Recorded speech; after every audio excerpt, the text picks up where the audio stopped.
Hey guys, Wordy Nerd here, back with another video. Today, we'll be looking at how to support beams using LEGO Technic. Here I have my demos, and without further ado, let's hop right in. So first, let's hone in on the main components of a beam. Here are my demonstration models. First, I will use these two beams, and as you can see, I have a black friction pin. I know you can't feel it, but when I place these two beams together at one pivot point, it can move like this. And it's really not that supported, unless you want this to be a moving part. Although it does have some friction to it because I'm using a friction beam. The same applies if I connected it at here, at a perpendicular angle, or if I took it out and placed it in the middle, like an X. They are still movable in every way. However, if I took this pin and I put in another here, then this can no longer move because there are two pins in here. Essentially, the rule for LEGO Technic is that if you are using pins to connect your beams, you must have at least two of them together. Otherwise, your beam will be able to move. However, this beam is still not very stable, and I can wiggle it a little bit. If you really want to structure something structurally sound, I would recommend pulling out this pin and moving it a little bit farther away. Although this does waste some beam space, so you might need a longer beam to make up for that. However, now it is very structurally sound. However, before we experiment with the different possibilities, let's look at axles. As you can see, axle designs are very different from a pin, in which a pin is a circle, an axle is a T, or a diamond, however you want to put it, or an X. If you put an axle in, you see that there are corners, and there are lengthier edges, which means that it cannot turn. That means if I connected something like this, it cannot move. However, it can still wiggle a little bit, so I would recommend putting on some extra support, such as another beam through here. That will make your beams very structurally sound.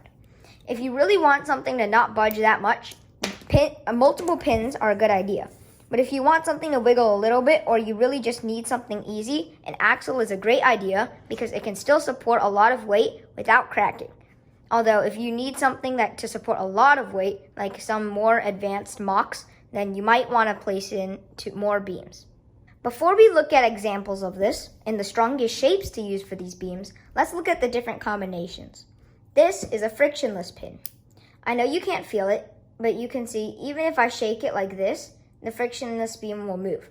This is really good for piston systems, like the clip shown here that I will show now of my FLL mission run, in which I used a frictionless pin to make sure that the piston could move freely to complete the mission. Now, although I don't have a motor running at the same speed to show for it, I think the same concept still applies.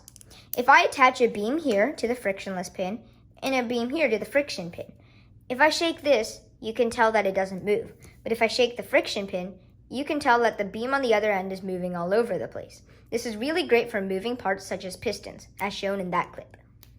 Now, let's look at some examples of the strongest shape in addition to making supportive beams. Here, I have two of the most basic shapes in geometry made with LEGO beams. This is an isosceles triangle, meaning that two sides have the same length and one side is different. And here, I just have your basic square. Now, before I tell you which one's stronger, I want you to guess. Which one do you think is stronger? Now, I'm going to tell you. As you see, if I place any pressure on the triangle, and I know this isn't exactly experimental perfect, but as you can see, I'm putting pressure on the triangle with my hand, and it's really not wavering that much. However, if I push with a little bit of force on the square, it'll work. But it has to be perfectly perpendicular, because as you can see, I'm pressing exactly in the middle of the square. But if I apply my pressure at a different point, for example, like right here, off-centered, it'll collapse into a diamond-looking shape. Now, why is that? That is because a triangle only has three sides, which are dependent on one another. You cannot change one side without changing both. With a square, you can change multiple sides by only pushing on one, like so. And then it collapses. Obviously, this is probably more suitable for a robot than this. However, due to the limitations of building with Lego Technic, triangles really aren't that efficient, so I'd still recommend squares. But if you were going to use this square as a base frame for your robot, how would you do that? Because obviously, this is too structurally unstable to be placed in any FLL robot. Well, my solution to you is to find a beam like this and to place it in like so.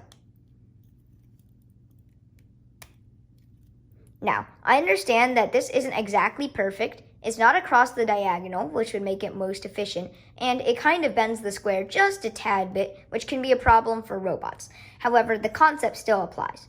Now, when I put pressure on the square in any direction, it is structurally stable. Now, why is that? It's still a square, but since I placed a beam across it, it is essentially two triangles. Can you see that? That is why a square is more stable, because as we learned, a triangle is more stable than a square. Because a square without its beam can be changed by pushing on one side.